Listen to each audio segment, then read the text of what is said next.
Wassalatu wassalamu ala asyrafil anbiya wal mursalin wa ala alihi wa sahbihi ajma'in. Subhanaka la ilma lana illa ma 'allamtana innaka antal alimul hakim. Rabbi shrah li sadri wa yassir li amri wa hlul 'uqdatam min lisani yafqahu qawli. Qala musannif rahimahullahu ta'ala wa nafa'ana bi ulumihi fid darain amin. Dan ketahui olehmu bahawasanya hasad itu membangkitkan 5 perkara. Ketahuilah hasad ini dengki. Apabila seseorang tadi ada perasaan dengki, maka akan menyebabkan 5 perkara yang menimpa ke atas dirinya. Yang pertama, membinasakan taat, yakni merosakkan segala amal ibadat yang telah dilakukan. Jadi orang yang ada perasaan dengki ataupun hasad akan merosakkan ketaatan yang ia telah lakukan, ibadat yang ia lakukan. Maka orang yang dengki itu tidak ada manfaat walaupun dia ahli ibadat, walaupun dia ahli ilmu, walaupun dia ahli ibadat, walaupun dia ahli Quran, walaupun dia ahli zikir dan sebagainya. Kalau di dalam hatinya ada dengki, maka dengki ini akan merosakkan amal ibadat. Alangkah ruginya orang yang ahli ibadat, melakukan ibadat siang dan malam, sembahyang tidak ditinggalkan, puasa tidak ditinggalkan, tetapi apabila bangkit di negeri akhirat kelak, maka tidak ada satu ibadat pun yang dilakukan. Lalu ditanya, ya Allah, mana amal ibadat yang saya lakukan dahulu di atas muka dunia? Lalu Allah Ta'ala mengatakan, kamu adalah orang yang dengki. Lalu amal ibadat kamu dihapuskan, pahalanya diberi kepada orang yang kamu dengki. Maka dipikulnya segala kejahatan. Kemudian dosa-dosa orang yang didengkinya itu akan ditanggung di atas badannya, atas kepalanya, disebabkan ia dengki kepada Allah, kepada seseorang.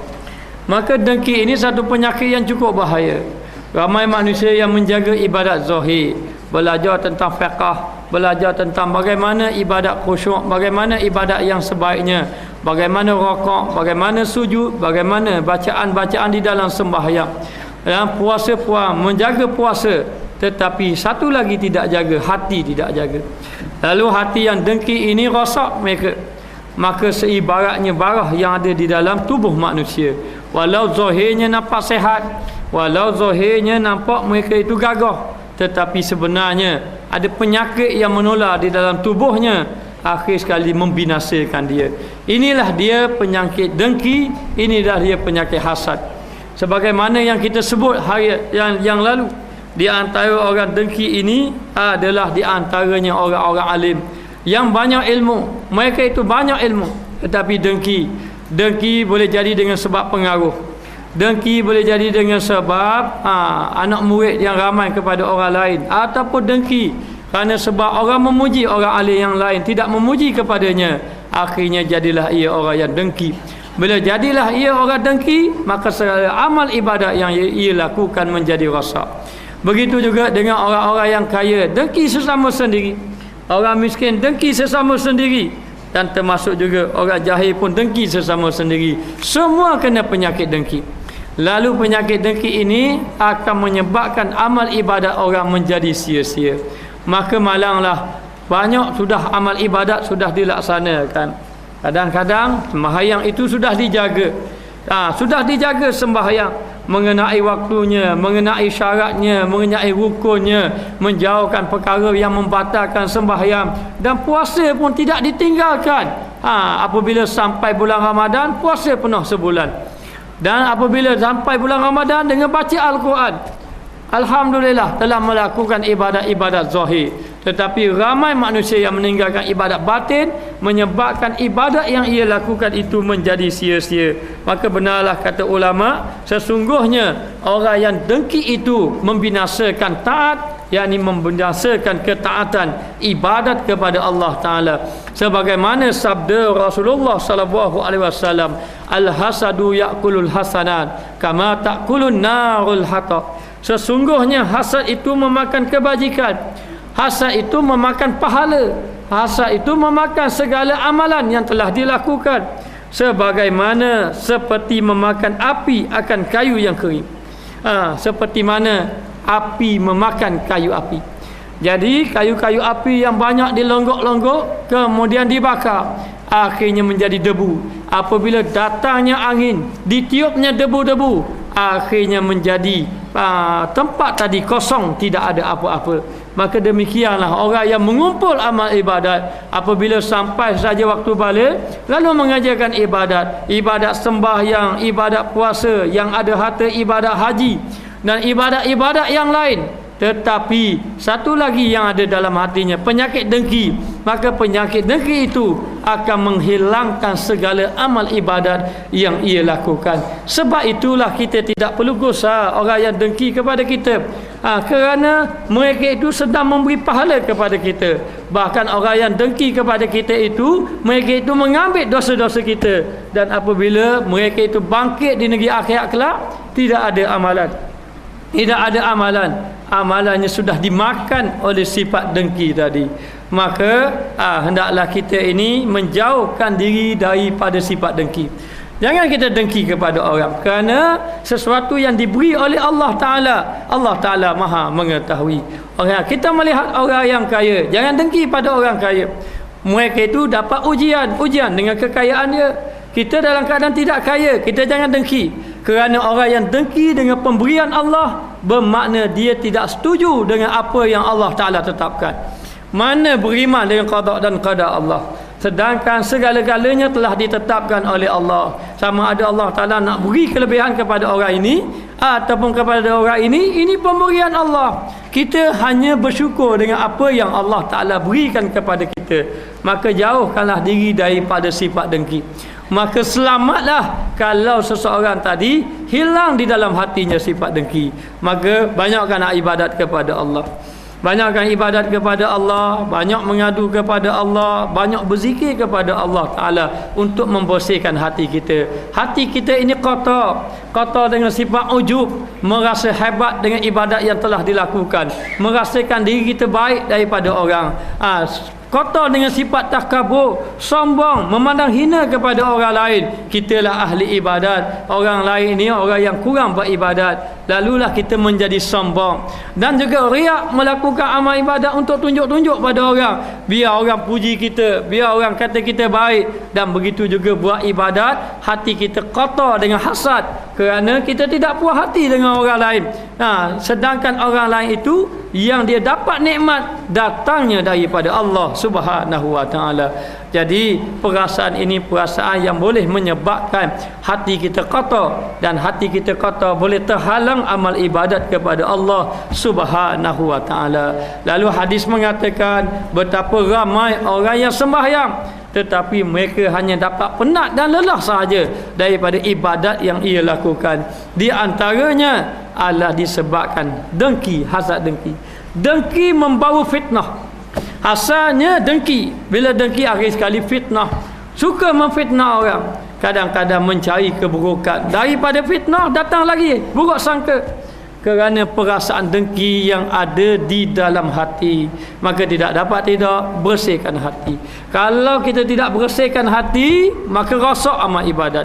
Kita mesti sayang ibadat yang kita lakukan, yang kita habiskan masa kita. Kita mengangkat takbir, kita menginfak fisabilillah. Ibadat-ibadat yang kita lakukan ini memang kerana Allah. Kita nak mencari redha Allah, tetapi kadang-kadang manusia lupa menjaga hati mereka. Akhirnya hati mereka dicemari dengan penyakit yang boleh merosakkan. Sebagaimana darah yang ada di dalam tubuh manusia, akhir sekali boleh menular seluruh tubuhnya, akhirnya membinasakan ia. Begitulah dengki membinasakan amal ibadat-ibadat yang lain. Kalaulah datang penyakit barak, maka semuanya akan membinasakan tangan, membinasakan kaki, membinasakan mata, telinga dan sebagainya. Maka demikianlah datangnya penyakit dengki membinasakan sembahyang, membinasakan puasa, membinasakan zakat, membinasakan haji dan segala ibadat-ibadat yang lain apabila dihinggap penyakit dengki. Maka jauhkanlah diri daripada penyakit dengki, nescaya selamat kita kepada Allah Subhanahu wa Ta'ala. Saya menyarankan supaya banyak berzikir. Banyaklah berzikir kepada Allah untuk membersihkan hati kita. Bahkan ulama tasawuf mengatakan di antara jalan untuk membersihkan hati adalah membanyakkan berzikir kepada Allah Subhanahu wa taala. Dan yang kedua di antara penyakit yang ditimpa oleh orang yang dengki ini mengerjakan maasi dan kejahatan. Orang yang dengki ini akan membawa kepada pekerjaan maksiat dan juga kejahatan. Ingat, apabila datang saja penyakit dengki, nasaya akan datang penyakit-penyakit yang lain. Penyakit merasa buruk sangka pada orang, ini asal daripada dengki. Penyakit fitnah, sedangkan fitnah itu lebih besar daripada membunuh. Al fitnatu asyaddu minal qatl. Itu rapat sikit. Rapat sikit, ada tahu dia nak masuk.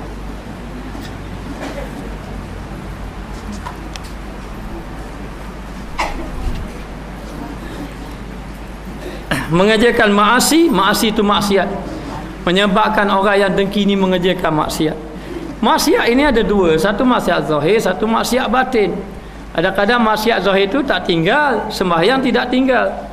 Sembahyang tidak tinggal, yang membaca Quran baca Quran, yang membaca ilmu baca ilmu, yang mengajar ilmu. Itu zahir tidak tinggal. Tapi orang yang kena penyakit hasad ini pasti dia akan mengerjakan maksiat. Kalau dia tidak tinggal maksiat zahir, dia akan tinggal maksiat batin.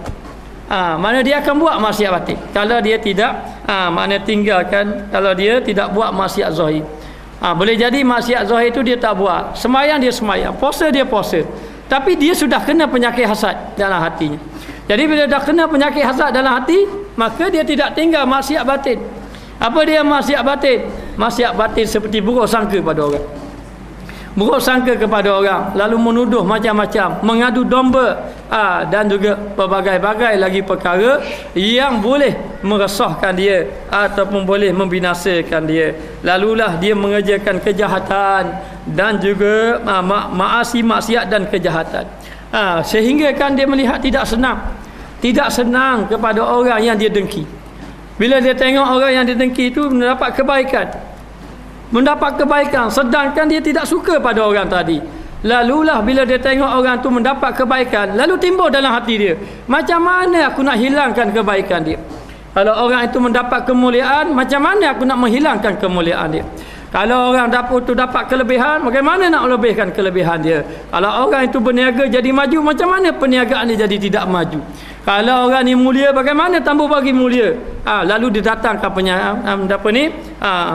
perbuatan-perbuatan yang lain, kita fitnah dia, biar orang tengok dia ini hina, biar kita orang tinggal dia, biar orang macam ni. Ini satu kejahatan yang ada. Kenapa berlaku macam tu? Asalnya adalah dengki. Bila mari saja sifat dengki, dia akan timbul kejahatan. Walaupun orang tu melakukan kebaikan, sembahyang sudah sembahyang, tapi akan timbul. Kerana apa timbul kejahatan? Kerana orang yang dengki ini dia tidak akan dapat senang, dia tidak akan senang melihat orang yang dia dengki itu dapat kebaikan. Nampak orang tu semakin dapat kebaikan, semakin mulia, semakin dapat sanjungan, dia rasa tidak sedar hati. Bila tidak sedar hati, dia tidak akan duduk diam. Bila tidak duduk diam, akhir sekali dia akan fikir macam mana nak hilangkan. Bila nak hilangkan tu, timbullah kejahatan. Marilah kejahatan demi kejahatan. Akhir sekali dia ni orang yang dengki bertukar menjadi orang yang jahat. Sebab itulah orang dengki ini dikira orang yang jahat, kerana dia ini bercita-cita untuk menghilangkan nikmat yang ada pada orang. Maka dikata oleh Wahab Ibnu Munabbih, seorang tabi'in yang masyhur, seorang Wahab Ibnu Munabbih rahimahullahu ta'ala, maka orang yang hasad itu 3 alamat. Orang yang hasad tu kamu tengok 3. Yang pertama, menyatakan kasih apabila dilihat. Kalau orang tanya, dia kata dia berahi orang tu. Ataupun kalau dia duduk depan, kau main lagi dia baik, cakap-cakap duduk depan baik, sehingga kan orang yang kena dengki tu tak sangka orang ni lah yang buat jatuh ke dia. Depan tu baik, tapi bila ditanya orang, dia puji orang. Dia puji, orang ni bagus, orang tanya dia. Tapi sampai masa dia kata, dan diumpatnya apabila gaib, apabila tidak ada di hadapan mata diumpatnya. Dia depan dia cakap baik-baik, cakap baik-baik. Tetapi orang yang cakap baik inilah yang belakang dia kata, dia kata mendapat perkara-perkara yang buruk. Ini tanda dia tak suka. Dan yang dia buat baik tadi, itu saja je nak tunjuk depan mata. Dia ni orang yang baik, saja je nak tunjuk depan mata dia, tak ada apa-apa. Tidak ada apa-apa. Tapi dalam hatinya penuh dengan penyakit. Dalam hati dia penuh dengan penyakit. Lalu apabila orang itu gaib, lalu dikata, jangan. Kerana orang bersangka ni, dia akan mari benda-benda je, fikiran yang tak molek. Fikiran yang tidak molek dia akan mari. Jangan kadang-kadang kita akan fikir benda-benda yang tidak molek. Bila orang tu saja tak pergi satu, orang tu tak pergi je satu tempat, orang jemput dia tak pergi, dia uzur. Orang kata orang ni orang tambuh dah. Orang ni orang tambuh dah. Padahal dia tu uzur ataupun dia tak mari ada sebab apa-apa, tapi dia mari fikir buruk sangka. Nak fikir ke baik tak ada dah. Fikir ke baik tak ada. Jangan. Kita nak tahu kita molek tak molek hati, depan kita kata baik dia, tapi belakang kita kata ke dia. Ini jenis orang yang tidak baik hatinya lagi. Perlu lagi diperbaiki. Perlu lagi diperbaiki. Maka dia kata diumpat apabila gaib ia. Apabila orang yang diumpat itu tidak ada, orang yang dikatakan dia kasih itu tidak ada, lalu diumpat dia. Dan suka dengan kedatangan bala apabila turun. Dan yang ketiga, orang yang dia tidak suka, orang yang dia tidak berakhir tiba-tiba kena bala, dia rasa gembira. Padam muka dia. Maknanya memang lama dah tunggu gini. Jadi akhir sekali dia mari macam tu. Sebab apa? Ini gambaran hati yang tidak bersih. Ingat, tanda orang ini kata Wahab Ibn Munabbih, yang pertama depan dia kata baik, dia kasih kita di hadapan. Yang kedua belakang diompatnya. Yang ketiga kalau kita kena bala, kalau orang yang dia dengki tu kena bala, nascaya dia rasa gembira. Dia rasa gembira. Kerana apa? Kerana rasa puas hati dah. Memang itulah kehendak dia. Kerana apa? Kerana orang yang dia dengki itu adalah orang yang dia tidak sukai. Tiba-tiba orang itu ditimpa bala, lalu rasa gembira di atas bala yang orang ditimpakan, yang orang kena timpa tadi. Maka jauhkanlah kita daripada sifat dengki. Kalau mari perasaan macam tu, kita ini orang yang dhaif, amal ibadat kita kurang, kita kurang berzikir, kita kurang menghampirkan diri dengan Allah. Tapi kalau mari benda-benda gini, banyakkan istighfar kepada Allah. Datangkan dalam hati kita betapa bahayanya dengki ini, istighfar kepada Allah Subhanahu Wa Taala. Hanya kadang-kadang kita tersalah cakap, kadang-kadang dia mari juga. Syaitan ini selalu menggoda manusia. Syaitan dia tak tengok pakai jubah serban, dia tak tengok macam tu. Maknanya ulama dia kena belaka penyakit ni. Hanya kita ini kena berjaga-jaga. Bila datang penyakit-penyakit macam tu, banyakkan istighfar pada Allah. Ya Allah, ya Tuhan, ku ampunkanlah dosaku. Selamatkan diriku daripada menjadi orang yang dengki. Menjadi orang yang dengki. Minta diri dengan Allah. Minta perlindungan dengan Allah. Kerana amat bahaya sekali orang yang dengki. Kalau tidak, binasa kita, binasa amal ibadat kita. Sayanglah amal ibadat yang kita lakukan. Jagalah diri kita. Kalau tidak, habis sia-sia sahaja. Amal ibadat sudah banyak dilakukan, tetapi binasa. Dan dia pun tidak dapat kesenangan apabila sentiasa dengki. Kemudian orang dengki ini bila bangkit, bukan pahala yang dapat, maksiat banyak. Maksiat yang banyak. Bila dah angkat, dibangkitkan saja dahulu, tengok maksiat. Mana pergi ibadat yang telah dilakukan, banyak sungguh maksiat. Berpunca daripada dengki. Dengki ni dia menular, jadi banyak.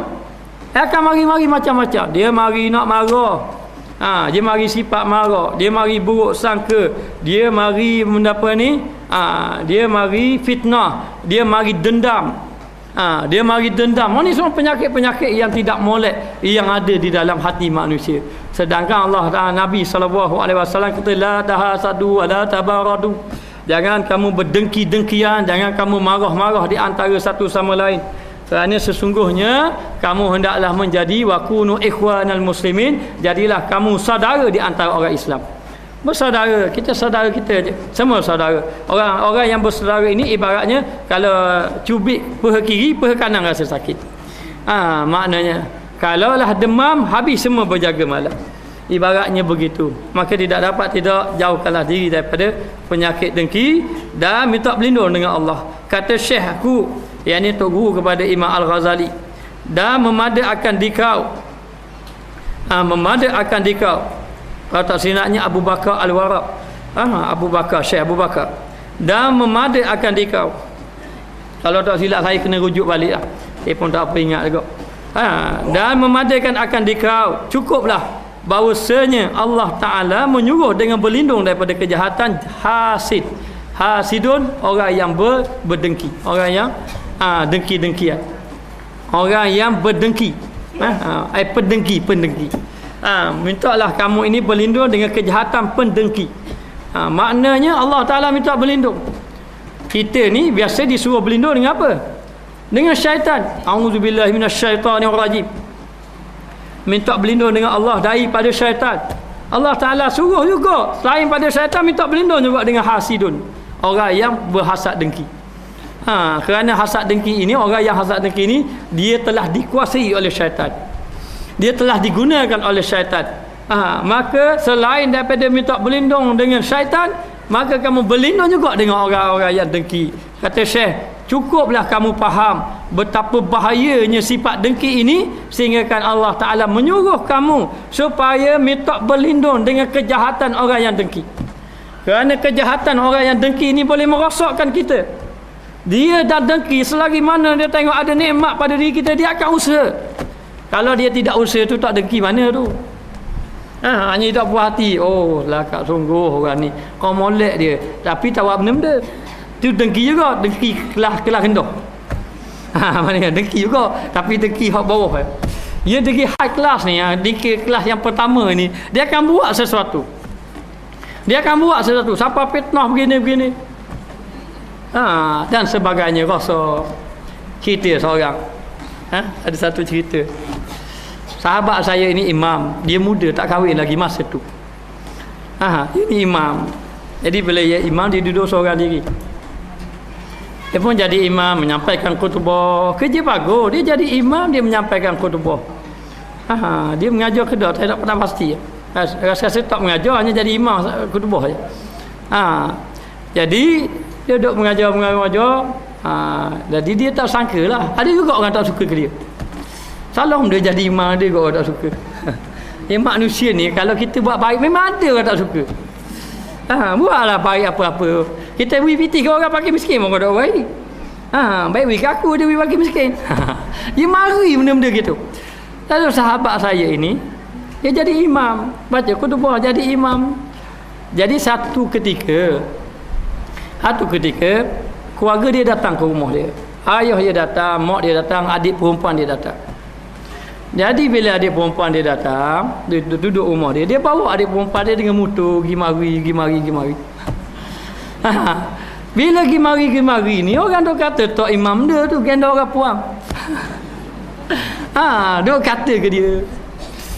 Dia ni tak tahu, macam biasa lah. Macam biasa.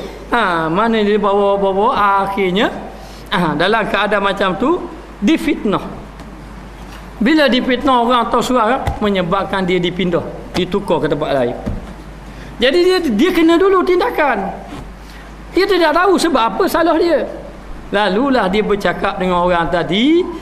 Dia kata yang dia bawa tu bukan orang lain. Memang orang kampung tahu dia tak kahwin lagi. Yang bawa tu adik dia. Tapi oleh kerana bahaya fitnah ni sudah terkena pada dia. Dah surat sudah ada dah kena tukar dah. Jadi dia pun reda terima saja. Dah sekarang ni sudah tak jadi imam dah. Maknanya ini fitnah bahaya. Jadi jangan fitnah. Kalau tengok ustaz tu bawa seorang lagi, jangan fitnah. Mana dia kata bukan isteri dia tu, saya kena. Maknanya tengok orang lain, nanti jangan fitnah. Mana nanti kalau dapat tahu, barulah menyesal. Tu contoh je tu. Okey, baik. Maka kena minta berlindung dengan Allah. Firman Allah Ta'ala, wa min syarri hasidin idza hasad. Maknanya, dan kamu berlindung daripada kejahatan orang yang hasad. Bermakna Allah Ta'ala suruh kita minta berlindung daripada pendengki. Sebab pendengki ni bahaya. Dia akan buat apa-apa. Buat. Sahabat saya semalam tu, Ustaz Mas Rizi ada datang tu, dia pergi dekat remaja-remaja, dia tangkap orang. Bila dia tangkap remaja-remaja, Ada remaja-remaja wanita yang pakai seksi-seksi, dia tangkap bibit fitnah. Dia difitnah pula. Dia difitnah maknanya menzinai wanita. Padahal dia buat benda baik je. Tetapi Allah Taala memelihara dia, alhamdulillah fitnah tu hilang akhirnya.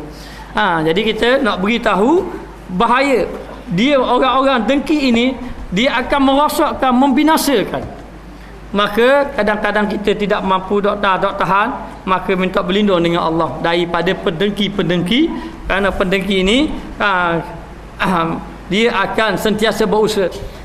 Ada kita minta berlindung dengan Allah biar kita selamat daripada pendengki, ataupun kita doakan supaya pendengki tadi menjadi orang yang baik. Daripada dia dengki berubah menjadi orang yang baik. Baik, kita tengok. Maka daripada kejahatan orang yang hasad seperti barang yang disuruh dengan meminta berlindung daripada syaitan. Sebagaimana Allah Ta'ala suruh kita berlindung daripada syaitan, maka berlindunglah juga daripada pendengki-pendengki. Sebab dia pendengki, dia hilang kawalan. Dosa pahala tidak ada. Maknanya dia buat macam-macam. Dia fitnah, satu cara fitnah supaya orang lari. Lepas tu dia buat khianat dan macam-macam. Lebih-lebih kadang-kadang dia sihir pula. Supaya kalau boleh orang tu mati. Senang dia kata, hati pun jadi senang. Lagi mana ada tengok muka, dia kata tengok muka jadi tak senang, buat macam mana nak hilang. Jadi macam-macam. Jadi ini kerja-kerja syaitan. Dia telah dikuasai oleh syaitan. Sebab tu Allah Ta'ala suruh minta berlindung daripada pendengki dan daripada sihir dan juga ahli sihir. Tukang sihir pun begitu juga, minta berlindung. Syaitan pun begitu juga, berlindung dengan syaitan. Bukan berlindung dengan syaitan, minta jauh daripada syaitan. Minta jauh daripada tukang-tukang sihir dan minta jauh daripada pendengki-pendengki. Selamatkan diri kita, minta pada Allah, ya Allah, ya Tuhanku, tolonglah aku daripada tipu daya syaitan, tolonglah aku daripada pendengki-pendengki yang jahat, tolonglah aku daripada orang-orang yang menyihir, yang melakukan kejahatan kepada orang. Maknanya jadi bila dah dengki macam tu lah, duk sihir orang, menderita orang. Kadang orang tu tidak salah apa-apa, tidak salah apa-apa, lalu dikhianat dia dan sebagainya. Ini bahaya perbuatan yang macam ini. Orang yang sihir orang itu, yang pertama memanglah dia ini akan terhapus amal ibadat dia. Kemudian nanti dia nak mati, nanti Allah Ta'ala akan balas, dan hidup dia atas ke dunia tidak akan senang. Walaupun zahir je nampak senang, senang hati dia. Tengok orang yang disihir tu, orang yang dia dengki tu sudah disihir, sudah menderita, dia rasa senang hati. Dan orang yang kena sihir sabar, jangan nak balas-balas. Itu ujian Allah Ta'ala beri pada kita. Maknanya jadi bila kita kena sihir, kita kena sabar saja. Nabi pun kena sihir juga. Lalulah sahabat Nabi minta kepada Nabi biar dia nak balas. Kalau boleh nak bunuh, kalau boleh nak katak, kalau boleh nak pukul, Nabi larang. Nabi kata, aku tidak mahu membalas dengan orang yang melakukan kejahatan kepada aku. Maknanya jadi tidak dapat tidak, kena sabar. Jadi kenapa sampai tahap macam tu? Kerana nak memuaskan hati, nak memuaskan nafsu, lalu sangguplah dia menyihir orang dan sebagainya. Maka minta berlindung kita dengan Allah, hingga bahawasanya tiada yang menolong dan tempat berlindung melainkan dengan Allah Rabbil Alamin. Tidak adalah yang kita berlindung kecuali berlindung dengan Allah. Minta berlindung dengan Allah daripada pendengki-dengki, dan juga minta berlindung daripada syaitan, daripada dengan Allah, daripada syaitan, dan dengan Allah daripada tukang-tukang sihir. Maka minta berlindunglah kita dengan Allah. Sebab tu di sini Imam Ghazali mengajar kita, jalan kita syaitan ke orang wajahat kita, jalan kita dekat diri dengan Allah. Kita dosa sibuk dah. Dia buat kita gini, kita buat gini. Dia fitnah kita, dia kata kita mikir, kita nak tenda pula ke dia. Tak payah, rugi masa kita. Rugi masa kita. Itu bukan jalan agama.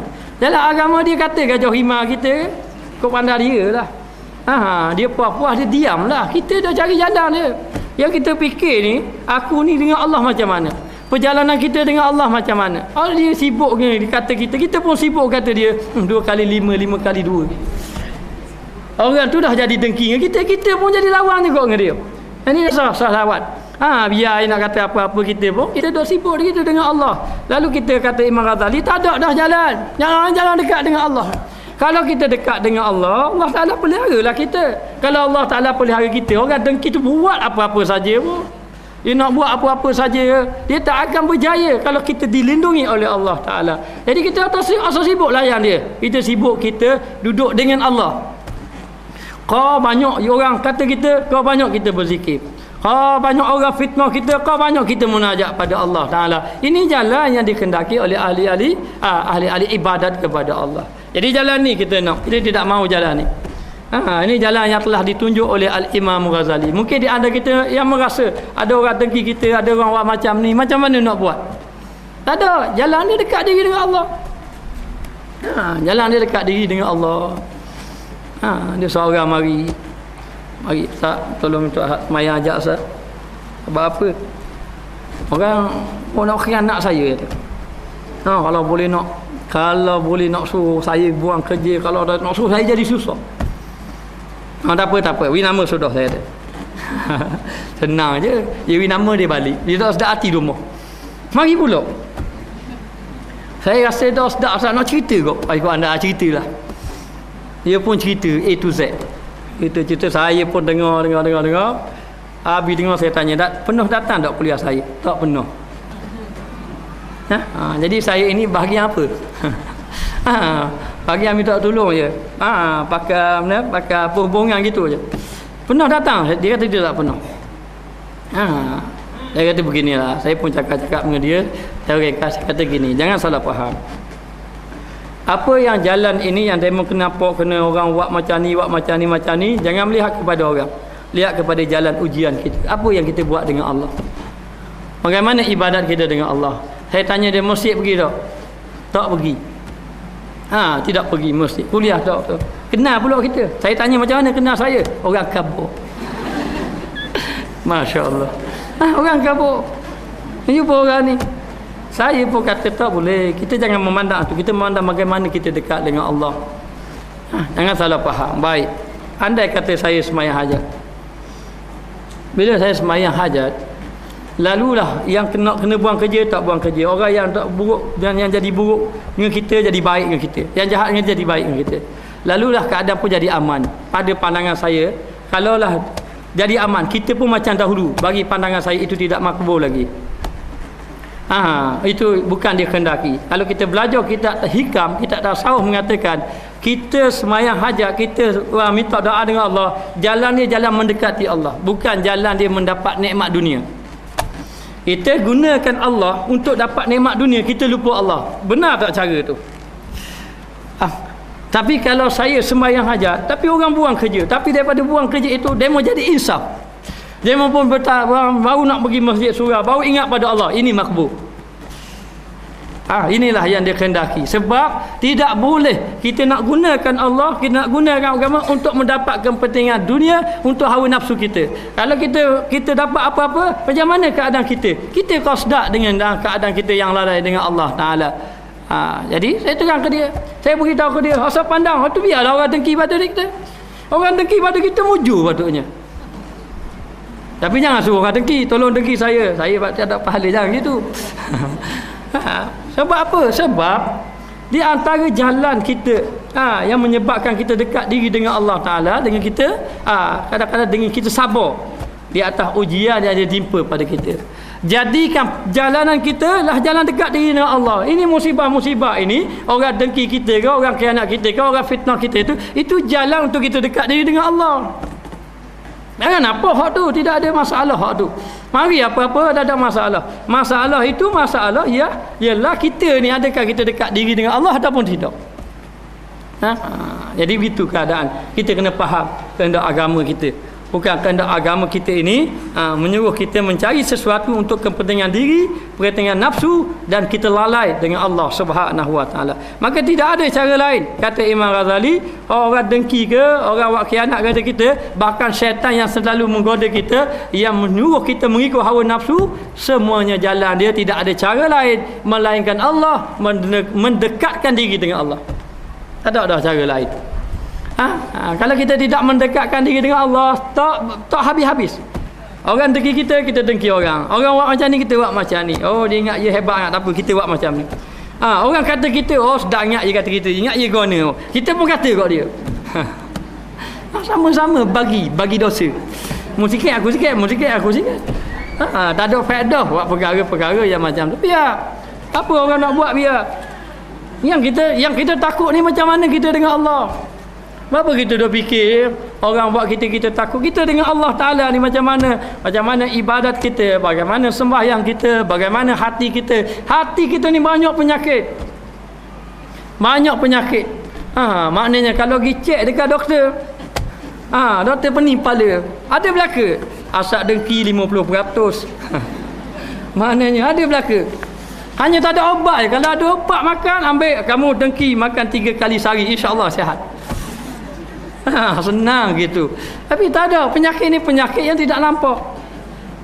Penyakit ini maka tidak dapat jalan dia mesti dekatkan diri dengan Allah, lalu selamatlah kita. Maka dia kata di sini. Dan yang ketiga orang dengki ini dia hanya dapat penat dan cita dan duka cita iaitu dan cita dan duka. Maknanya orang yang dengki ni penat duk mikir mana orang ni. Orang ni kalau dengki seorang, si A dengki si B, si B berjalan macam biasa, dia akan fikir orang macam mana ni orang ni. Akhir kali dia fikir apa penat dia. Apa penat dan hati dia duka cita. Kita tengok orang yang ada dengki semakin baik. Macam mana perniagaan dia ini nak rosok. Malam nak tidur. Aku kena panggil bomo siang biasanya. Panggil bomo siang. Dah jadi bomo siang. Macam mana? Ataupun aku kena khabar ke orang, dia masak tak sedap. Tak jadi orang hak makan dah tak jadi. Ataupun kita kata dapur dia tak molek, kotor belakang. Maknanya tak molek. Ataupun kita khabar modal dia piti haram. Dia mikir tu pakai pagi esok. Daripada pukul 12 pakai pukul 1 nak tidur dah boleh. Nak tidur dah mikir lagi. Tak jadi. Kita pagar biar orang tak boleh masuk. Macam mana? Orang dah fikir siapa ke pagi esok? Penat saja akibat daripada dengki. Maknanya. Dan juga bila dengki saja dia jadi susah hati. Bila nak suruh perniagaan tu tak maju, dia tengok kau maju tak bagus. Susah hati pula. Dah boleh tidur pula. Tengok. Lepas tu masa nak marah lagi, fitnah dia. Kau maju buat buka cawangan baru pula. Susah hati dia. Akhir kali berduka cita dalam keadaan berpanjangan. Menderita. Jadi siapa yang sakit? Orang yang dengki sakit ke orang yang kena dengki sakit? Orang yang dengki lah sakit. Dia yang susah. Orang yang tak dengki ada benda tidur malam je. Tidur malam tak ada fikir. Tidak ada fikir. Nak fikir apa sih? Tidak dengki pada orang. Tetapi kalau orang dengki dia akan fikir. Jadi dia akan berasa susah, tidak puas hati. Kalau selagi mana penyakit dengki ia tidak hilang kepada orang yang didengki, dan selagi mana orang yang didengki itu dapat kebaikan, selagi itulah hidup dia susah. Akhir sekali sakit jiwa gitu saja. Akibat daripada dengki. Maka dia kata penat dan duka cita daripada ketiadaan faedah dan perbuatan itu tidak ada faedah. Lebih-lebih lagi tidak ada faedah untuk akhirat. Habis sahaja. Apa yang dia buat itu dosa. Apa yang dia fikir itu dosa. Semuanya membawa kepada dosa, kesan daripada dengki. Jadi jauh kita daripada hasad dengki. Kalau tidak kita rosak amal ibadat kita. Jadi macam mana ni kita ingat? Kalau kita dengki, habis amal ibadat kita. Dan kita kena ingat juga, dengki-dengki ini bermakna kita tidak puas hati dengan apa yang Allah Ta'ala tetapkan. Kenapa dia jadi kaya? Siapa bagi kaya? Allah. Kenapa dia dapat kemuliaan? Siapa bagi mulia? Allah. Kenapa dia ni dapat sanjungan? Siapa yang beri? Allah. Mana seolah-olah dia marah pada Allah.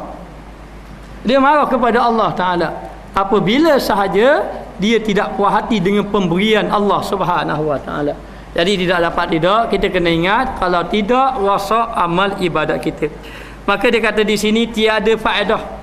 Apa yang dia buat itu tidak ada faedah, rugi masa sahaja. Tetapi sertanya tiap-tiap dosa dan maksiat bahkan sudahlah tidak ada faedah, bahkan membawa kepada dosa, membawa kepada maksiat. Jangan dengki, tak ada faedah. Min husni islami mar'i tauquhu ma la ya'nihi, dalam satu hadis mengatakan bahawa daripada keelokan kebaikan orang Islam meninggalkan perkara yang tidak memberi faedah. Tidak memberi faedah, kita tinggallah. Asal jadilah orang yang dengki. Maknanya minta berlindung dengan Allah Ta'ala. Fikir, kalau mari perasaan tak molek ni, minta adakah aku ni termasuk di kalangan orang yang dengki? Minta dengan Allah, jauhkanlah, bersihkan hati daripada penyakit-penyakit dengki. Seperti kata Ibnu Sammak. Ibnu Sammak ni, dia ini seorang yang alim lagi zuhud. Dia duduk di zaman Khalifah Harun Rashid. Seorang khalifah, dan dia pernah menjadi khalifah, menjadi penasihat kepada khalifah. Orang-orang dahulu, raja-raja pergi jumpa ulama. Raja-raja tunduk kepada ulama. Dia tidak tunduk kepada raja. Dia tidak, orang Terengganu kata tidak pergi hungga. Boleh kata faham. Orang dia tidak pergi kerja, nak pergi jumpa kat raja, nak duduk kat raja. Tapi raja kerja nak duduk kat dia. Dan dia akan memberi nasihat kepada raja. Raja ikut dia. Tak jadi ulama ikut raja. Raja tanya, boleh main golf? Boleh. Main kuda? Boleh. Kasar pendek? Boleh. Mana? Jadi akhir kali susah hati. Rosak. Jadi ini Ibnu Sammak.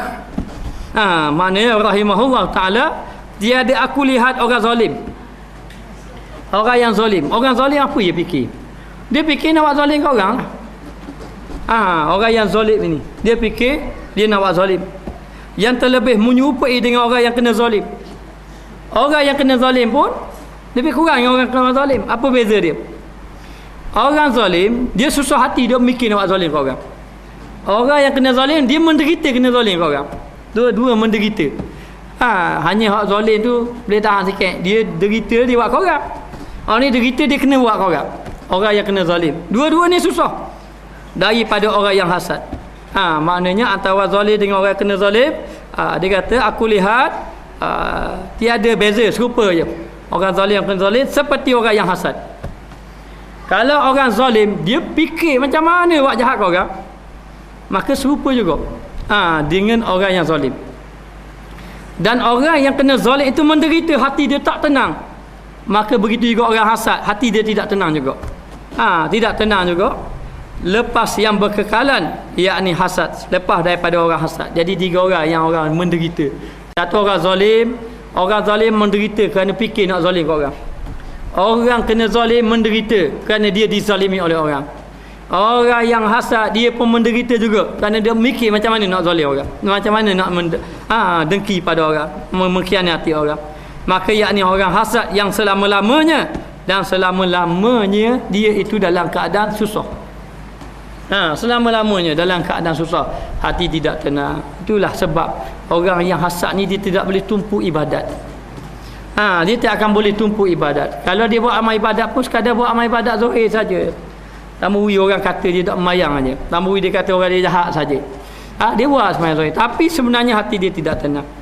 Jadi orang-orang yang melakukan amal ibadat, yang betul-betul ikhlas, hati dia tenang, sebab dia sudah tidak ada penyakit-penyakit yang macam ini. Maka dia kata hasad yang selama-lamanya dan akal yang hanyut, akal yang duduk hanyut, duduk mikir. Dia orang hasad ni memang dia akan fikir macam ni, seperti orang gila, lebih kurang orang gila. Hanyut gila, tak tahu gimana. Maka hasad begitu. Kadang-kadang dia buat sampai tidak sanggup, tidak patut buat perkara-perkara yang tidak patut pun dia sanggup buat. Kerana hasad dengki. Dan duka cita yang berkekalan, dan dalam keadaan kesusahan, duka cita yang berkekalan, kesan daripada hasad. Kesan daripada hasad. Maka jangan kita berhasad dengki di antara satu sama lain. Ada faedah kita hasad dengki. Bahkan ia boleh merosakkan kita. Hari ini kita belajar, tujuan kita nak membersihkan hati kita. Belajar ini nak mencari tauhid, nak mendekatkan diri dengan Allah Subhanahu Wa Taala. Sama ada kita ini telah didengki oleh orang, kita kena bersabar. Dan apabila kita melihat kelebihan yang ada pada orang, jangan cari-cari jalan untuk menghilangkan nikmat yang ada pada orang. Maka di antara jalannya kita tengok, jangan tengok ke atas, tengok ke bawah. Kalau kita tengok orang kaya, kita tengok orang atas. Tengok orang kaya, tengok ke atas. Oh, orang ni lebih kaya pada aku. Aku ni kaya. Orang ni lebih kaya pada aku. Oh, orang ni hebat. Aku buat rumah 2 tingkat, dia buat 3 tingkat. Ini tak boleh jadi ni. Kita pun buat, baru kita buat 3 tingkat, dia tambah lagi 4 tingkat. Kita pun buat 4 tingkat kok, dia buat bawah tanah 5 tingkat.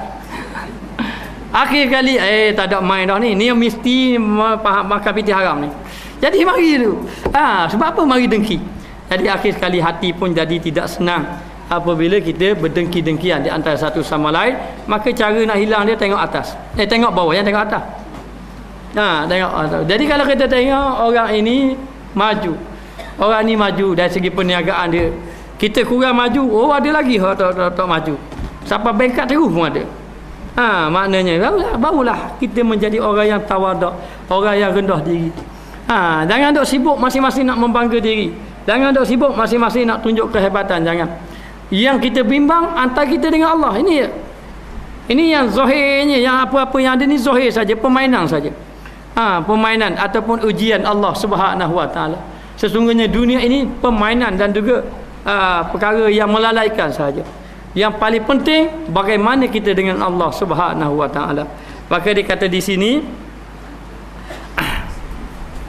daya keempat hasil daripada orang dengki ini, yang keempat akan menjadi buta mata hati.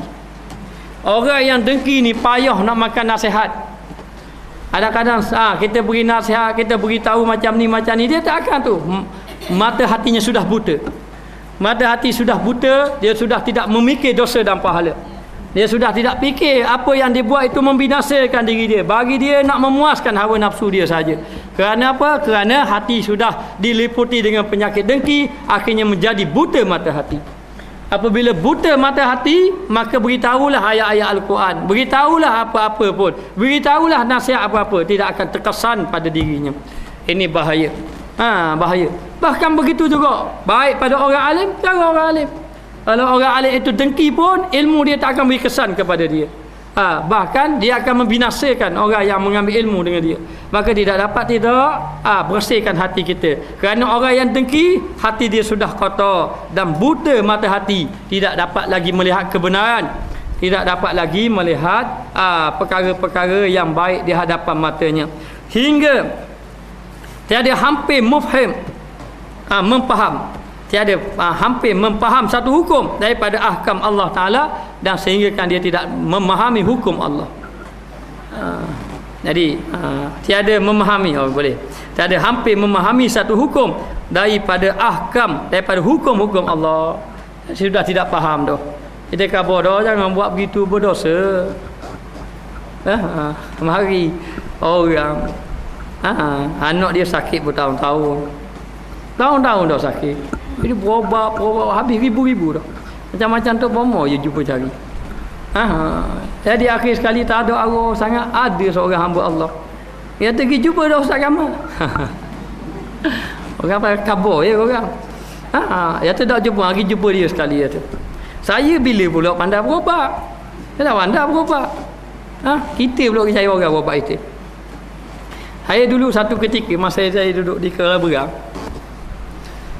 kita duduk kuliah-kuliah gini, ada seorang ayah bawa anak dia nangis sama. Dia kata bawa ustaz tiup-tiup, padang tiup-tiup kan, tiup boleh.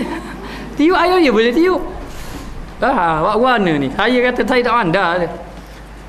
Ustaz tak pandai buat cara ustaz tak pandai cara ustaz. Tadi kita nak tolak dah, kata tak pandai. Kata bila pula kita pandai ni minta tu.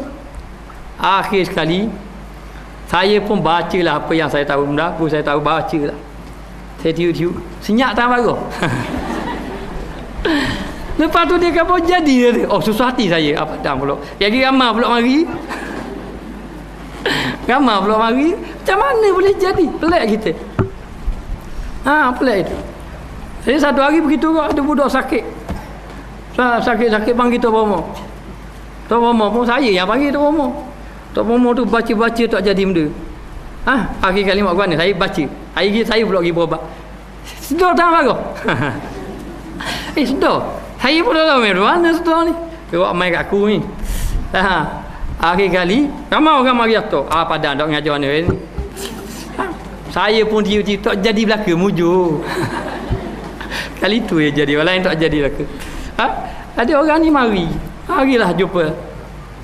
Bila mari jumpa, Dia pun beritahu anak saya sakit begini-gini. Saya dah berubat belah-belah tahun dah. PT habis beribu-ribu. Macam-macam Tok Bomo. Macam-macam Tok Bomo. Tok Bomo mari kata. Jadi orang khabar suruh jumpa ustaz. Pergi pula khabar. Suruh jumpa saya. Dia kata. Lepas pada tu saya tanya, dah selama ni pernah berapa orang dah jumpa ustaz minta air-air tu. Dia kata tak pernah lagi. Saya tak pandai. So saya mai ajak je. Dia kata dia sepanjang belah-belah tahun tak pernah mai ajak.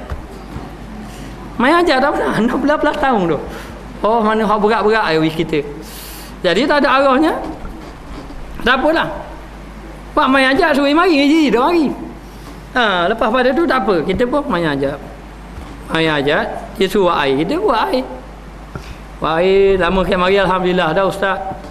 Ada nampak lain dah. Ni susu hati belaka. Lepas tu mari lama mari pula buat air. Nak habis air tu sambung pula. Oh mai sambung pula. Saya pun buat air. Alhamdulillah. Dia kata ada perubahan. Iya ke dah saya main baca je. Saya tak ambil ilmu perubatan, saya dah ambil. Ada 3 orang dah sabar saya tu. Saya tak tu. Jadi saya pun baca. Baca. Lepas tu lama dah mari. Tahu mana wallahu a'lam. Lama tu mari pula. Mari pula jadi pula dia kata. Jadi pula dia kata, baru ni ustaz molek dah dia kata. Lepas tu jadi macam mana dia pun cerita-cerita. Saya dah tanya orang, ada orang buat. Mana aja ada orang atas pula dah. Jadi orang atas. Akhir kali dia suruh kan? Dia suruh saya buat pula ni. Biar khianat kau orang pula. Allah. Cari orang lain buat gini apa suruh saya. Dia minta. Dah dia dah kenal kita. Kuliah pun tak aje mari semua. Mari-mari air lah. Mari. Dia kata minta saya nak ustaz buat biar jadi bala. Kita lama dah menderita. Lama dah menderita. Marah ke dia marah. Saya pun tak setujulah. Banyaklah perkataan yang saya beritahu pada dia.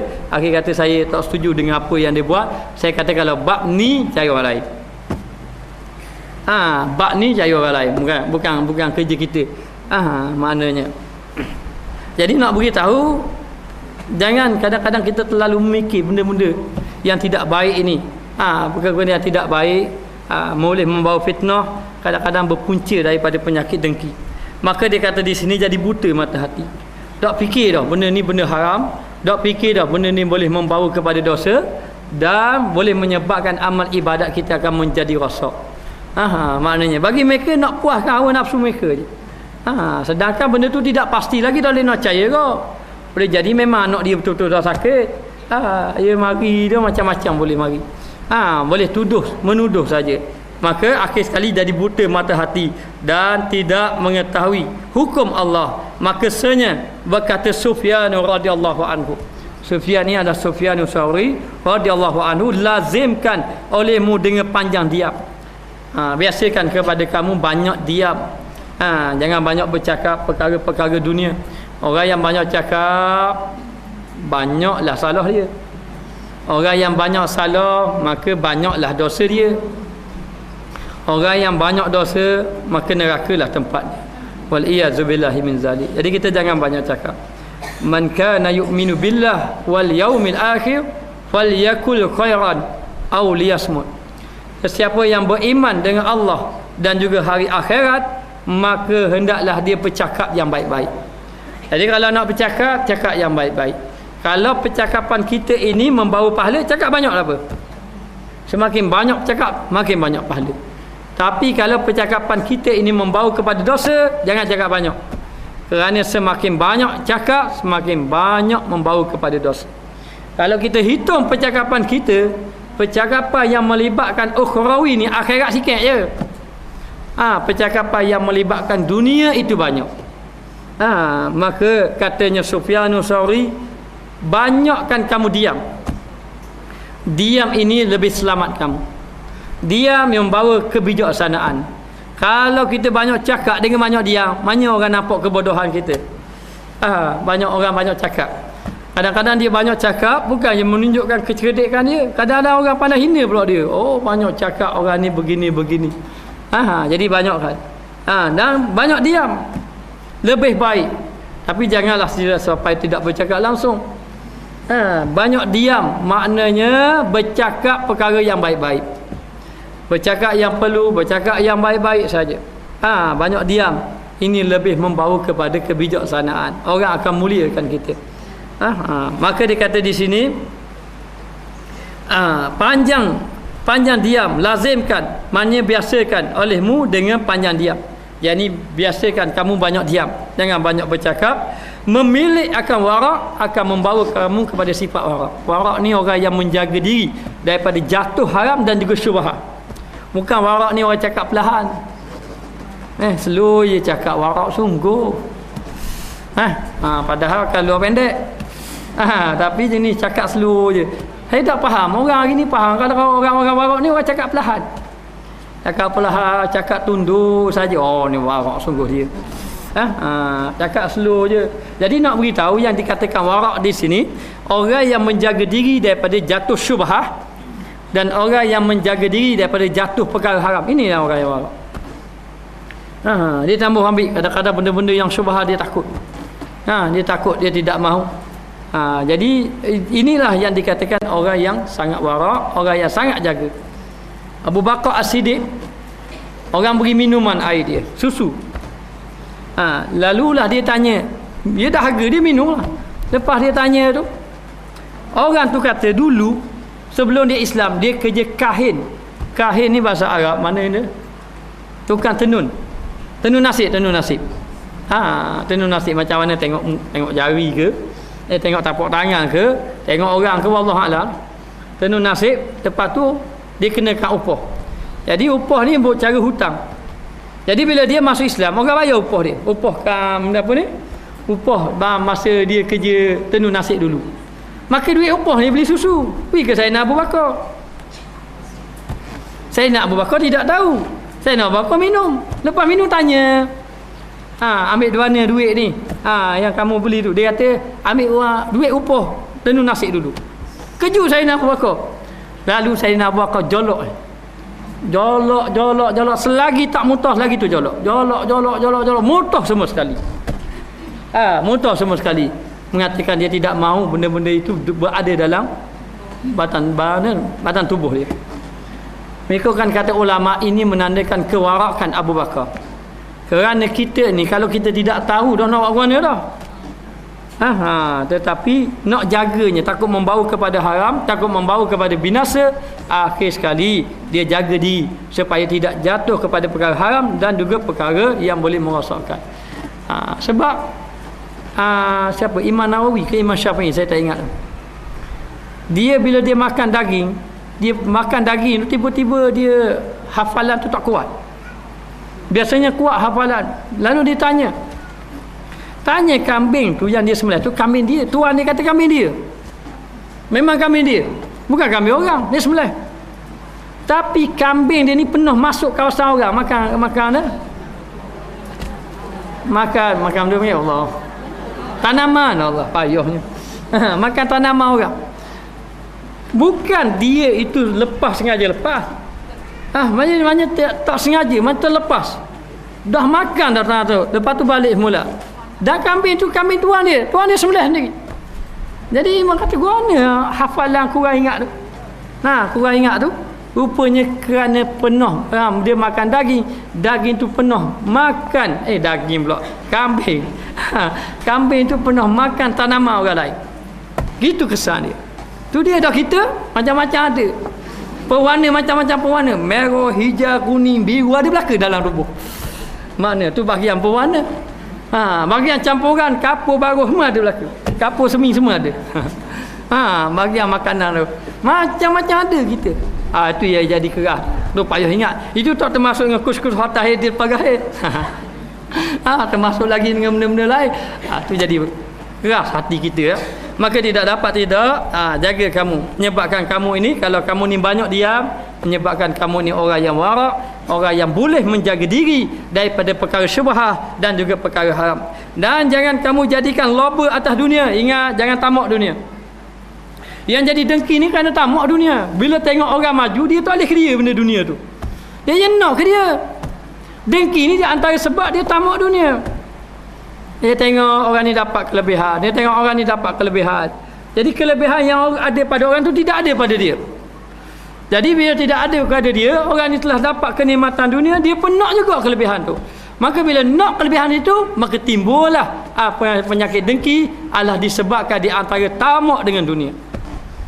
Tamak dengan dunia. Jadi itu semuanya tipu daya kita belaka. Jadi kata jangan kamu loba, yakni jangan kamu tamak dengan dunia. Jadilah kamu orang yang merasa cukup dengan apa yang Allah Ta'ala beri. Siapakah orang yang kaya? Orang yang kaya adalah orang yang merasa cukup dengan apa yang Allah Ta'ala beri. Siapakah orang yang miskin? Orang yang miskin adalah orang yang merasa tidak cukup dengan apa yang Allah Ta'ala beri. Dan orang miskin adalah orang yang tamak dengan dunia. Tak cukup benda ni, tak cukup benda ni, tak cukup benda ni. Itu tanda dia miskin. Dia berhajat lagi pada orang. Berhajat lagi kepada benda lain. Tapi orang yang kaya, cukup apa yang Allah Ta'ala beri kepada dia. Siapa yang merasa cukup dengan apa yang Allah Ta'ala berikan kepadanya, nescaya Allah Ta'ala akan tambah rezeki dia. Allah Ta'ala akan beri, mencukupi lagi benda yang dia tidak kehendaki. Akan datang lagi benda-benda yang dia kehendaki. Kerana apa? Kerana dia merasa cukup dengan apa yang Allah Ta'ala beri. Maka dia kata, jadilah engkau orang yang memelihara. Maka hendaklah engkau jadilah orang yang memelihara, yakni bagi agama Allah, jaga agama Allah. Jaga kita, jaga ibadat kita, jaga hukum hakam Allah, jaga syariat Allah, jaga akhlak, berakhlak dengan akhlak agama, duduk atas syariat agama, ibadat atas jalan ibadat yang benar, mengikut dasar agama. Maka jadilah kamu orang yang memelihara agama, jaga ibadat. Ibadat kena jaga. Sembahyang mesti awal waktu.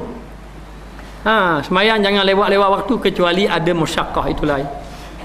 Jadi kita minta kalau boleh jamaah yang ada di hadapan saya minta sembahyang awal waktu. Sembahyang awal waktu. Dengar azan tinggal ikan atas kuali. Maknanya. Jadi nak beritahu sembahyang awal waktu, jaga ibadat. Jaga supaya kita ini dalam keadaan selamat. Yang kedua, jaga akhlak kita. Kita orang belajar agama ni, kadang-kadang bila salah sikit orang tengok, oh belajar agama saja. Padahal salah tu sikit saja. Maka kita kena jaga akhlak kita. Jaga akhlak kita dengan suami-suami, jaga akhlak dengan anak-anak. Jadikan anak kita ini membuat kita contoh. Buat kita contoh. Macam mana? Kita sentiasa baca Quran, anak kita akan rajin baca Quran. Kita sentiasa membaca buku agama, anak-anak kita nescaya akan suka membaca komik, ataupun membaca buku-buku. Jadi nak beritahu, maknanya kita tunjuk contoh yang baik. Dan juga jaga akhlak dengan jiran tetangga. Berdakwah dengan jiran tetangga. Sama ada dakwah secara jahriyah, secara terang-terang. Kalau jiran tetangga buat maksiat apa-apa, kita tegur dia. Kalau kita tak mampu nak tegur dia, kita tunjuk akhlak yang baik. Kalau kita sudah tunjuk akhlak yang baik, dia tidak berubah, kita doakan kepada jiran tetangga kita. Ini semua adab-adab kita, supaya kita ini menjaga adab ataupun menjaga akhlak. Maka kena pelihara agama. Kalau kita orang Islam yang tidak menjaga agama, bagaimana orang nak melihat contoh orang Islam? Maka tidak dapat tidak, jadilah kita orang yang memelihara agama.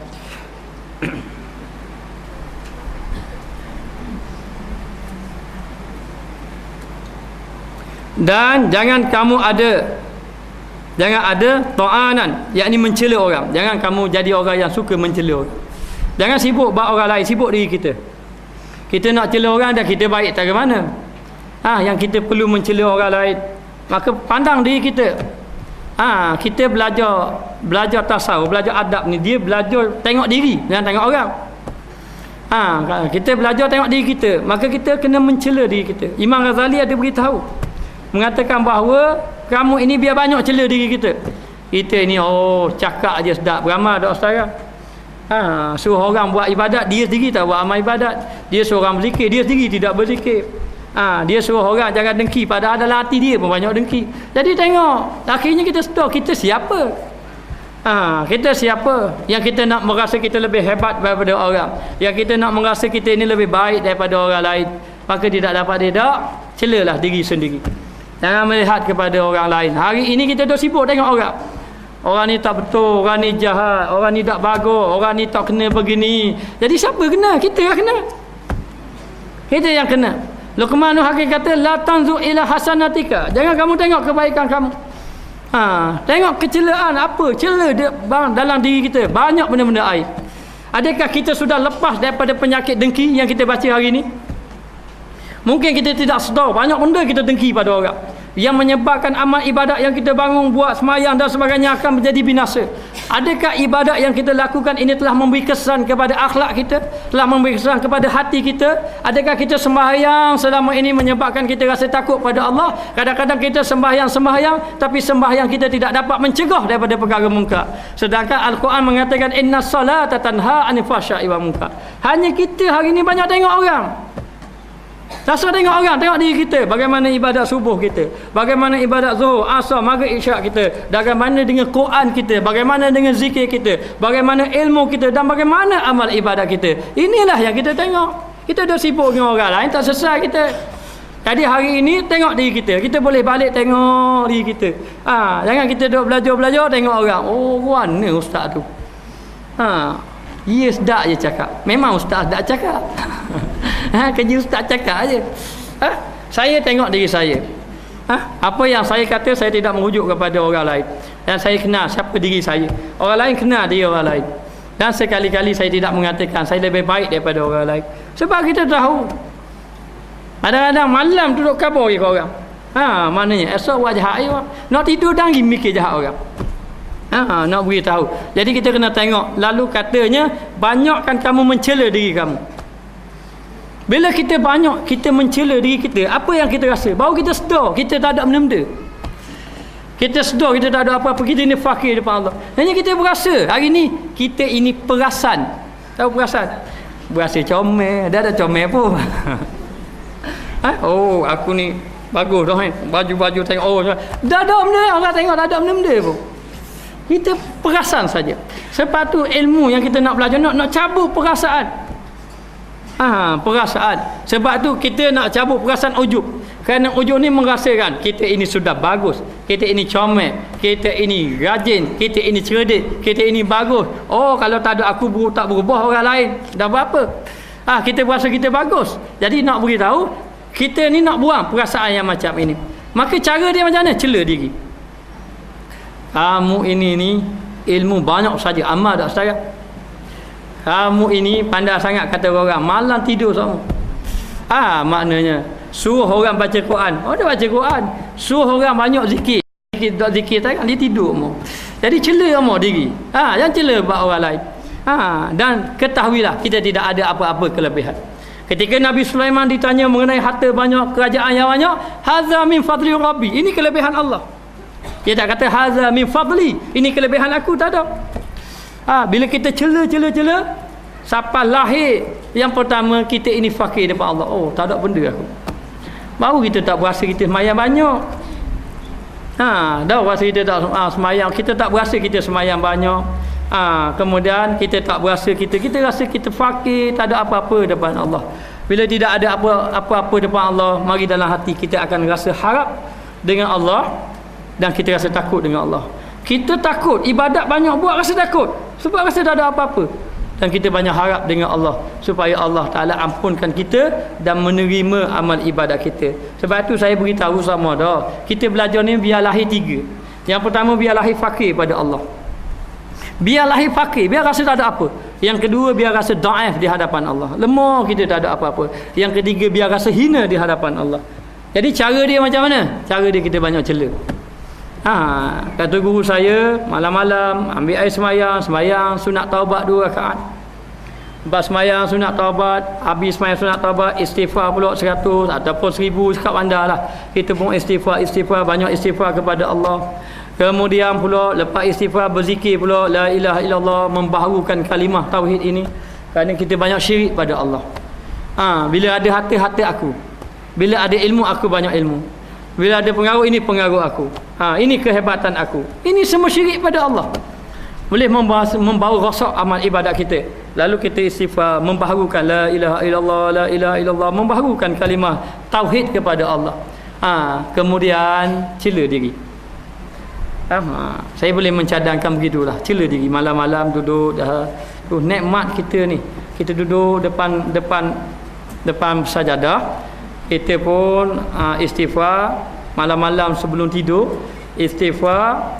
Kemudian lepas istighfar kita pun berzikir la ilaha illallah, membaharukan tauhid kita. Kemudian kita pun munajat pada Allah. Munajat pada Allah, kita pun mengadu pada Allah dan kita cela diri.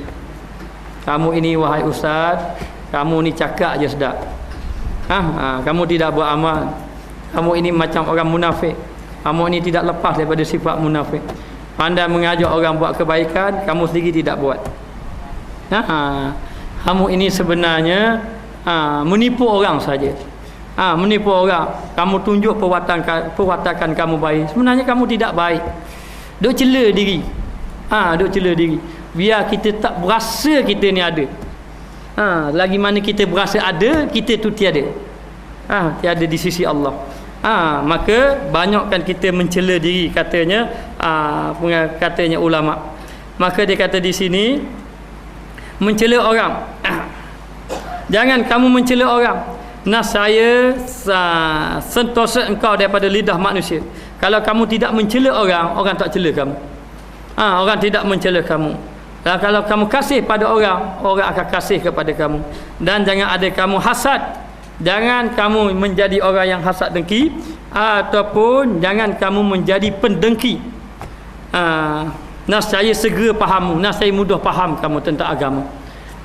Maknanya kalau kamu ni tidak menjadi orang yang hasad, nascaya faham kamu. Kenapa? Kerana ilmu ini cahaya sebenarnya. Ilmu ni akan masuk di dalam hati orang-orang yang bersih. Ada pun orang yang hasad, hatinya kotor. Dan orang yang hasad ini dia melakukan maksiat. Al-ilmu ini, al-ilmu la yuhda lil asi. Ilmu tidak akan diberi petunjuk ataupun tidak akan lekat, tidak akan bersama dengan ahli maksiat. Sebab itu nak jadi ilmu ini, nak dapatkan ilmu, kena banyakkan berzikir, banyakkan meninggalkan maksiat. Sebab itu ada setengah guru dia tengok anak murid dia, anak murid dia ni payah ilmu, maka jalan dia banyak berzikir, tinggalkan maksiat dulu. Kerana yang tidak dapat ilmu ni adalah kerana maksiat. Kalau dia dapat ilmu tapi maksiat tidak tinggal, ilmu itu yang menjadikan dia jahat. Bukan ilmu tu membaikkan dia, ilmu tadi menjadikan dia jahat. Maknanya ilmu yang dia dapat tadi, dalam keadaan dia tidak meninggalkan maksiat, itu bukan itu zulmat. Lalu dia menyampaikan ilmu, tapi dalam hati dia ada dengki, dalam hati dia ada fitnah, dalam hati dia ada benda tak molek, dia akan mengeluarkan zulmat. Orang yang mendengar ilmu yang ada zulmat itu akan masuk dalam hati pendengar tadi. Maka pendengar tadi, anak murid dia tidak akan berubah akhlak dia. Kenapa? Kerana masuk yang dalam hati itu zulmat, bukannya Maka ilmu tadi, nak jadi ilmu tadi, nak suruh cepat faham, bersihkan hati. Jangan ada penyakit dalam hati. Di antara penyakit yang bahaya, dengki. Dengki ni ibarat barah sebenarnya. Barah ataupun ketumbuhan. Saya reka tu. Dia kau besar dan borak, orang Terengganu kata. Maknanya dah semakin besar, dah ada obat dah. Tidak ada obat, bahaya. Dia membesar. Daripada dengki dia mari dendam, mari marah orang, mari buruk sangka, mari fitnah. Lepas tu mari fitnah pula, mari pula sombong, mari pula macam-macam. Dia jadi banyak. Itu bahayanya penyakit dengki. Sebab tu kita minta jauh, jangan Allah Ta'ala jadikan kita orang yang dengki. Jadi di antara tu kita kena ingatlah, supaya kita ini mudah faham ilmu. Faham ilmu ni jangan kata biar jadi macam ustazah dah. Orang yang faham ilmu ini adalah dia dapat ilmu, dia boleh beramal. Dengan ilmu yang dia ada tu dia boleh beramal. Dan dengan ilmu tu dia beramal akan melahirkan adab. Ilmu ini tak akan beri takwa sebenarnya. Nak dapat beri takwa dengan amal, dia mesti dua. Amal ini tidak akan melahirkan adab. Nak melahirkan adab mesti ikhlas. Mesti ikhlas. Bila ikhlas akan melahirkan adab, akan melahirkan akhlak. Akhlak inilah membawa kepada takwa. Takwa membawa kepada redha daripada Allah Subhanahu wa taala. Akhirnya Allah Ta'ala meredai kita. Maka tidak mestilah kita sentiasa membersihkan diri. Dan yang kelima, yang terakhir, hirman dan khazlan, yakni diharamkan daripada tiap-tiap kebajikan orang yang hasad tak ada kebaikan bagi diri. Nah, dia buat baik tu, dia buat baik pun tak ada baik. Dia buat baik untuk orang. Untuk siapa? Untuk orang yang didengki. Tak ada kebaikan dia. Tidak ada kebaikan bagi orang yang dengki. Dia dengki, dia baca Quran, pahala dapat kepada orang yang dengki. Orang yang kena dengki tadi. Maka orang yang dengki tidak ada kebaikan, yakni diharamkan daripadanya kebajikan, sama sekali tidak ada kebaikan. Kalau disebut diharamkan kebajikan, kita dapat faham. Dia ni sudah tidak ada lagi kebajikan dan tiada beroleh taufik pertolongan daripada Allah.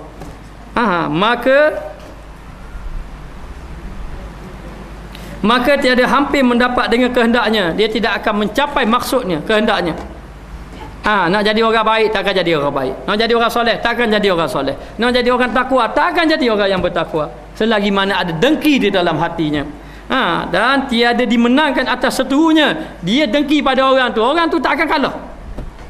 Kalau orang yang didengki tu orang yang benar, maknanya ataupun orang yang didengki tu tidak akan kalah, Allah Ta'ala akan menangkan dia. Sebab tu kita ni kalau orang dengki susah benda, bermakna kita akan dimenangkan oleh Allah Ta'ala kalau orang tu dengki pada kita. Maka dia kata di sini tiada dimenangkan atas seterunya, maknanya dia buat mana-mana pun Allah Ta'ala akan beri kemenangan kepada seteru dia. Kerana sekali-kali Allah Ta'ala tidak akan membantu orang yang dengki. Walaupun dia minta doa pada Allah, minta doa Ta'ala bantu dia, Allah Ta'ala tak mau bantu orang-orang yang dengki. Wa ma rabbuka bizallamil abid, Allah Ta'ala tidak zalim hamba-Nya. Lebih-lebih lagi pada hamba-hambanya yang baik, lebih-lebih lagi hamba-hambanya yang dianiaya, dizalimi, didengki, maka tidak akan dapat ditolong orang-orang yang melakukan dengki ataupun pedengki-pedengki, akan diharamkan kebajikan, dia tidak ada kebaikan. Jadi kalau orang dengki kepada kita, suruh dia buat ibadat banyak-banyak. Kita pun dapat tahu orang dengki dia. Siapa orang dengki? Ahli tahajud. Alhamdulillah. Maknanya kalau siapa orang dengki? Orang tak mayang bang, sesuatu kau itu. Maknanya. Tapi kalau orang tu dengki tu, orang yang dengki ni orang yang banyak harta. Banyak harta pula, banyak infak fisabilillah. Orang yang dengki ni banyak sembahyang. Ngaji Quran tak tinggal Allah. Kita kena khabar ke dia, minta tolong baca Quran 1 juzuk sehari. Kalau kamu dengki pada saya, bacalah Quran 1 juzuk sehari dan semayanglah banyak-banyak. Kalau menyampaikan ilmu banyak-banyak. Kerana saya hanya ingin mencari imbuhan saja di sisi Allah. Ini pernah berlaku Imam Al-Ghazali bila orang dengki pada dia. Al-Ghazali ke Imam Syafi'i tak ingat. Bila orang dengki pada dia, kerana orang itu telah memberi kebaikan kepada dia. Jadi akhir kata, jauhkan diri daripada dengki. Wallahu a'lam.